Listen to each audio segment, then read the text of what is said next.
কুমার, কুমার আপনি উঠে যাবেন বলছেন কেন কুমার? আচ্ছা, আমরা তো এখানে আপনাকে এনেছি অঘোষেশ্বর ঠাকুরের আদেশ। কি করছেন এটা? হ্যাঁ, অঘোষেশ্বর ঠাকুর বলে দিয়েছেন রাতে এখানকার সর্বসুখ যেন আপনি উপভোগ করেন। আপনি যদি এখান থেকে চলে যান তাহলে তো গুরুর আদেশ অমান্য করা হবে, তাই না? আমি ধন্য কুমার, আপনি আজ এখানে এসেছেন।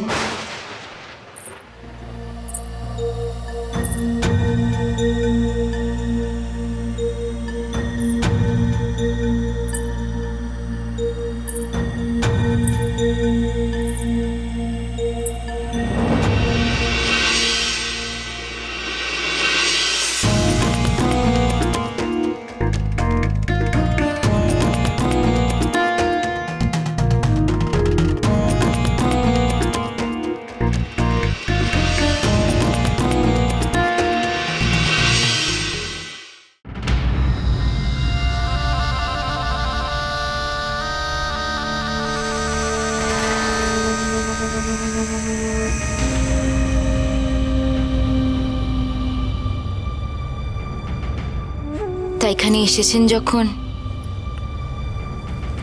আপ্যায়ন করার সুযোগ দেবেন না? না না, আমার এসব লাগবে না। না বলবেন না কুমার, নইলে আমি যে খুব দুঃখ পাবো। পাত্রটা ধরুন কুমার, নিন ধরুন।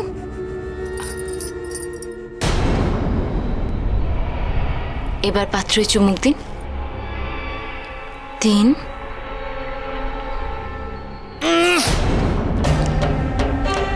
বিকট গন্ধ। ও কিছু নয় কুমার, প্রথম তো তাই এমন লাগছে। ঢক করে গলায় ঢেলে দিন, দেখবেন মনটা একেবারে পুরপুরে হয়ে গেছে। কিন্তু না না, আমার বড় ভয় করছে। একে কথা বলছেন কুমার, আস্তে আস্তে বলুন। কেন? এখানে আর অনেক মানুষজন আছে, তারা যদি শুনে ফেলে তারাপীঠের ভাবি রাজা ভয় পায়, সে ভীতু, তাহলে কি আপনাকে মারবে কুমার? না না, আমি কেন ভয় পেতে যাবো? কিন্তু আর কোনো কিন্তু না, নিন পান করুন। এত করে বলছেন, পান করুন। করুন করুন কুমার, খান খান আর খান খান। হান।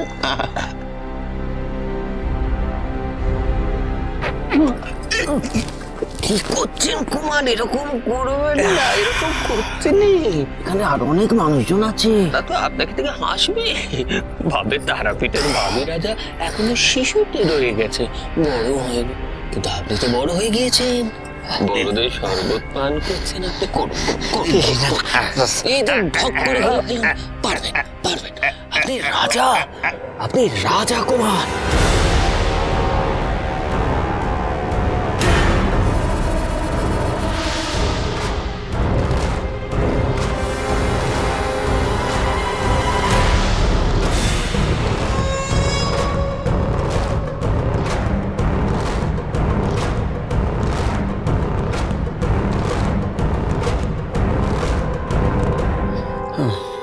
মাঝে কেমন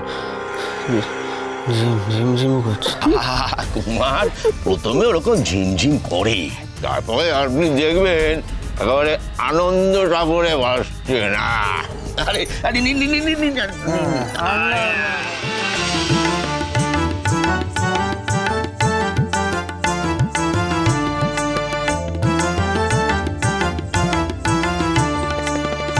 ওরে তার যে বড় ভালোবাসি, ভালোবাসি ভালোবাসি, শুধু চোখের দেখা দেখে প্রাণ ভালোবেসে আসি, না চাহিলে চেয়ে থাকি, সদা চোখে চোখে রাখি, ওই আখির মিলনে ক্ষণে বাসনা সাগরে ভাসি, ওরে তার যে বড় ভালোবাসি।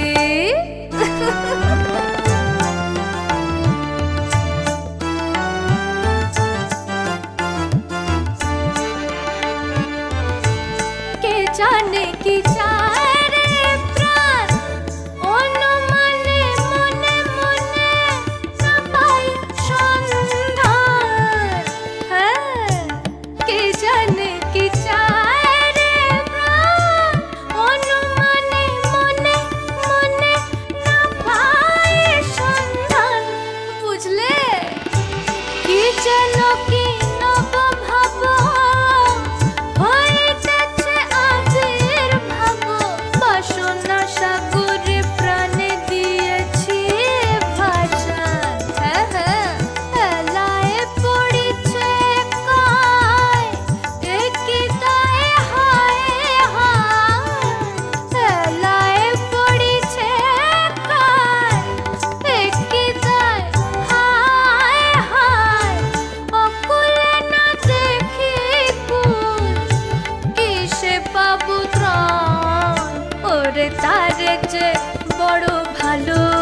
বামদেব ঠাকুর, আপনি এখানে কালাচাঁদ, তোর এত বড় সাহস যে পাষণ্ড বণিককে সাথে নিয়ে মহেন্দ্র বাবাকে এই নরকে এনে তুলেছিস, তাকে সুরায় আসক্ত করতে চাইছিস। হতভাগা বণিক কালাচাঁদ, আগে নাটোরের রাজ পরিবারের দ্বারা প্রতিপালিত হয়ে নাটোরের রাজ পরিবারের নুন খেয়ে এত বড় বেইমানিটা তুই করলি কালাচাঁদ। আমি আমার মহেন্দ্র বাবাকে এই নরকে এনে তুললি তুই। না না কেন করলি এই কাজ, কেন করলি? আপনি এতটা উত্তেজিত হচ্ছেন কেন? আমি কি করব?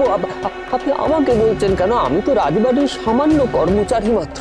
আর কুমার মহেন্দ্র যদি আমার কাছে কিছু চান, আমি কি না দিয়ে থাকতে পারি? আর কি মুশকিল! রাজা কিংবা জমিদারদের ছেলেদের একটু দোস্তি থাকে, ক্ষমা করে দিন না। চুপ করে যা, চুপ করে যা, নইলে লাঠি মেরে মেরে তোমার আমি ঠ্যাং ভেঙে দেবো। ভালো করে আমি চিনেছি তোকে, হাড়ে হাড়ে চিনেছি। তুই কি করতে পারিস আর কি করতে পারিস না তা আমি খুব ভালো করে জানি। যতই ভালো মানুষের বেগ ধরে থাক, তোর অন্তরে ময়লা, আর সেই ময়লা তোর চোখে প্রকাশ পায়। পরিষ্কার দেখতে পাই আমি। শুনে রাখ শালা, তুই মরলে তোর দেহ শেয়াল শকুনে ছিঁড়ে খাবে, নরকেও ঠাঁই হবে না তোর। বামদেব, কেন মিথ্যে গোল করছো না বলুন তো? আরে রাজার ছেলে ওরকম সামান্য একটু দোষ থাকতেই পারে, তাতে কি এসে যায়? আরে বাবা, সোনার আংটি ব্যাকা হলে কি তার দাম কমে যায়? যায় না। আরে মহেন্দ্র কুমার নিজে ফুর্তি করতে চাইলেন। চুপ কর শয়তান!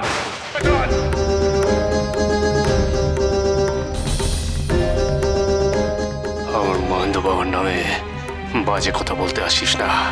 আমার মহেন্দ্র বাবা কি করতে পারে আর না করতে পারে আমি খুব ভালো করে জানি। তাকে আমি ছোটবেলা থেকে চিনি। বেশি বাড়াবাড়ি করলে এই ত্রিশূল তোমার চোখে গুঁজে দেবো শালা। বড় কুমার যদি তোদের ষড়যন্ত্রের ব্যাপারে একবার জানতে পারে, তাহলে আর রক্ষা নেই।